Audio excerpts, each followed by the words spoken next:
बहुत समय पहले की बात है। हरेपुर नामक गांव में सरिता अपने 2 बच्चे कृष और आरती के साथ रहा करती थी। वह लोग गरीब थे। सरिता का पति भी सरिता को छोड़कर इस दुनिया से जा चुका था।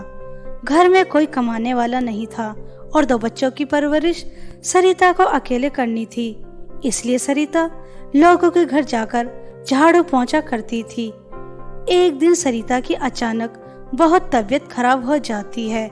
सरिता कृष और आरती को अपने पास बुलाती है और आरती से कहती है, आरती मेरी प्यारी बच्ची, कृष अभी बहुत छोटा है। मेरे जाने के बाद उसका अच्छे से ख्याल रखना मेरी बच्ची। मगर माँ, आप कहाँ जा रही हैं? हमें छोड़कर कहीं मत जाइए, हम आपके बिना नहीं रह पाएंगे माँ। नहीं बेटा, मेरे पास समय नहीं है। मेरी प्यारी बच्ची, अपने भाई का ख्याल रखना। इतना कहते ही सरिता की मृत्यु हो जाती है।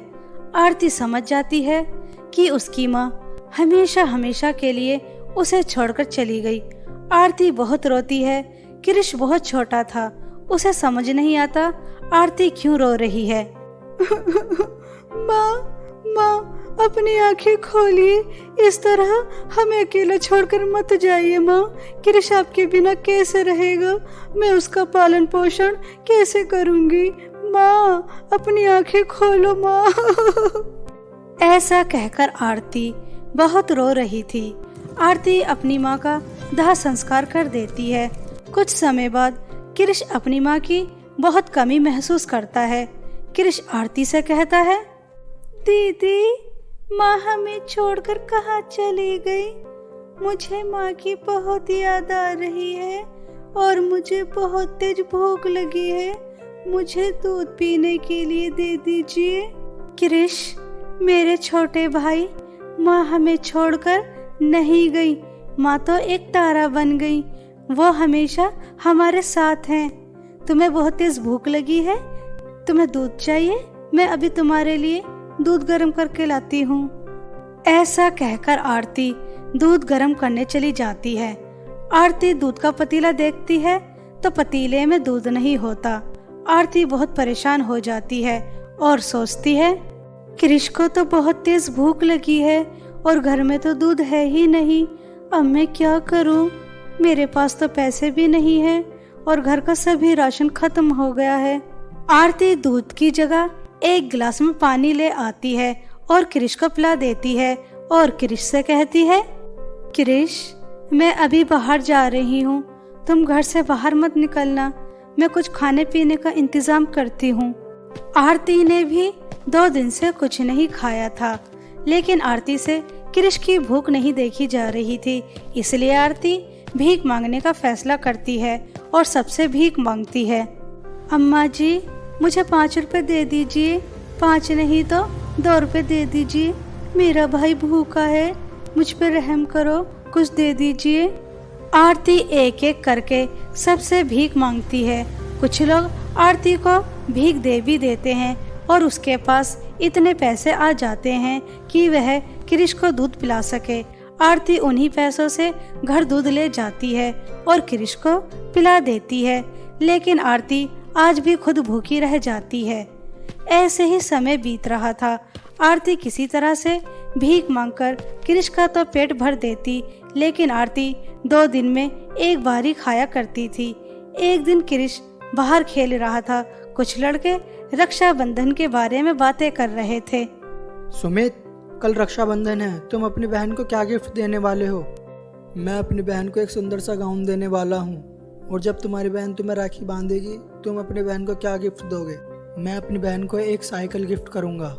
अमित और सुमित की बातें सुनकर कृष आरती के पास जाता है और उससे कहता है, दीदी, ये रक्षाबंधन क्या होता है?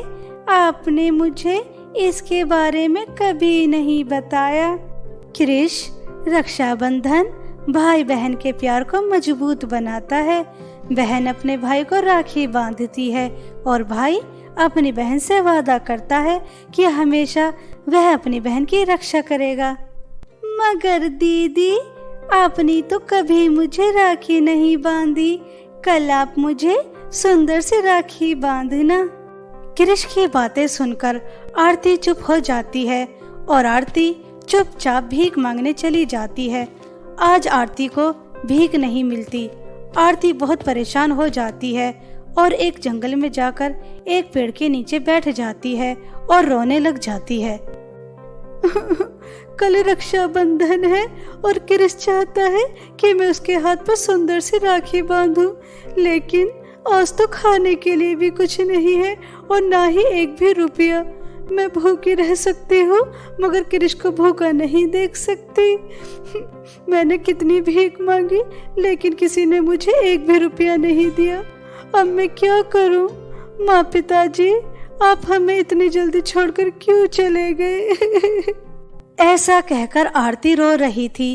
तभी आरती देखती है एक सुंदर सी राखी एक पेड़ के नीचे पड़ी है। अरे, ये इतनी सुंदर राखी इस पेड़ के नीचे क्यों पड़ी है?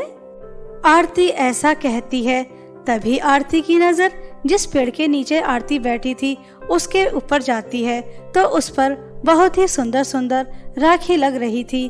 तभी उस पेड़ से आवाज आती है, आरती, यह जादुई राखी का पेड़ है और यह पेड़ हर किसी को दिखाई नहीं देता।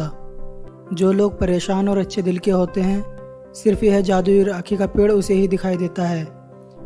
तुम इस जादुई राखी के पेड़ से अपने भाई के लिए एक राखी लेकर जा सकती हो और कल रक्षाबंधन पर अपने भाई को बांध देना। आरती जादुई राखी के पेड़ से एक सुंदर सी राखी लेकर खुशी खुशी घर आ जाती है और सुबह होने के बाद कृष के हाथ में बांध देती है। तभी कृष कहता है, दीदी, सब अपनी बहनों को महंगे महंगे गिफ्ट दे रहे हैं, मेरे पास आपको देने के लिए कुछ नहीं है, लेकिन मैं आपसे वादा करता हूँ मैं हमेशा आपकी रक्षा करूँगा, चाहे मेरी जान क्यों न चली जाए आपकी रक्षा करते करते। कृष, मेरे छोटे प्यारे भाई, ये राखी जो मैंने तुम्हें बांधी है ये कोई मामूली राखी नहीं है, ये जादुई राखी है। तुम जादुई राखी से जो भी मांगोगे वो तुम्हें मिल जाएगा। तुम इस जादुई राखी से कोई भी अच्छा सा गिफ्ट मांगकर मुझे दे दो। तभी कृष आरती के लिए जादुई राखी से एक सुंदर सा नेकलेस मांगता है और तुरंत एक नेकलेस आ जाता है। आरती उस नेकलेस को देखकर बहुत ही ज्यादा खुश होती है। कृष और आरती अब जादुई राखी से स्वादिष्ट स्वादिष्ट खाना मांगा करते थे और खाया करते थे। ऐसे ही समय बीत रहा था। जादुई राखी की मदद से कृष और आरती अमीर हो जाते हैं। आरती के पड़ोस में रहने वाली सुजाता बुआ आरती से जलने लगती हैं। एक दिन सुजाता बुआ कहती हैं, हमारे गांव में रहने वाली यह आरती भिखारन जो एक एक रुपया मांगा करती थी आज इतनी अमीर हो गई। मुझे पता लगाना होगा कि ये भिखारन इतनी अमीर कैसे हो गई। ऐसा सोचकर सुजाता बुआ यह पता लगाने के लिए जो आरती एक एक रुपया भीख मांगा करती थी आज इतनी अमीर कैसे हो गई, आरती के घर जाती हैं। आरती अनाथ और गरीब लोगों की बहुत मदद करती थी और जादुई राखी से अनाथ बच्चों के लिए खाना मांग रही थी। तभी सुजाता बुआ को पता चल जाता है कि आरती के पास जादुई राखी है जिसकी मदद से आरती इतनी अमीर हो गई और गरीब और अनाथ लोगों की मदद कर रही है। एक दिन सुजाता मौका देखकर जादुई राखी चुरा लेती है और उसे अपने घर ले आती है। सुजाता बुआ राखी से कहती हैं, जादुई राखी, मुझे बहुत सारा पैसा और बहुत सारे सोने के सिक्के, हीरे जवाहरात चाहिए। मुझे बहुत जल्दी बहुत अमीर होना है। जादुई राखी से सुजाता बुआ को कुछ नहीं मिलता, उल्टा उनके घर में जो भी कुछ होता है वो सब गायब हो जाता है और उनकी एक छोटी बेटी थी वो भी बहुत बीमार हो जाती है। तभी सुजाता बुआ उस जादुई राखी को लेकर आरती के पास जाती हैं और उससे माफी मांगती हैं और कहती हैं, आरती, मुझे माफ कर दे, मैंने तेरी जादुई राखी चुराई थी। इस राखी को चुराने के बाद मेरे ऊपर बहुत बड़ी मुसीबत आ गई। इस जादुई राखी से कहकर मेरी बच्ची को ठीक करा दे और मुझे माफ कर दे। तो इस जादुई राखी से लोगों की मदद कर रही थी और मैं अपने लालच के लिए इस जादुई राखी को लेकर गई थी और मुझे मेरे लालच का फल मिल गया। सुजाता बुआ की बातें सुनकर आरती सुजाता बुआ को माफ कर देती है और जादुई राखी से कहकर सुजाता बुआ की बेटी को भी ठीक करा देती है। आरती और किरिश जादुई राखी की मदद से बहुत गरीब और अनाथ लोगों की मदद कर रहे थे और खुद भी एक सुखी जीवन जी रहे थे।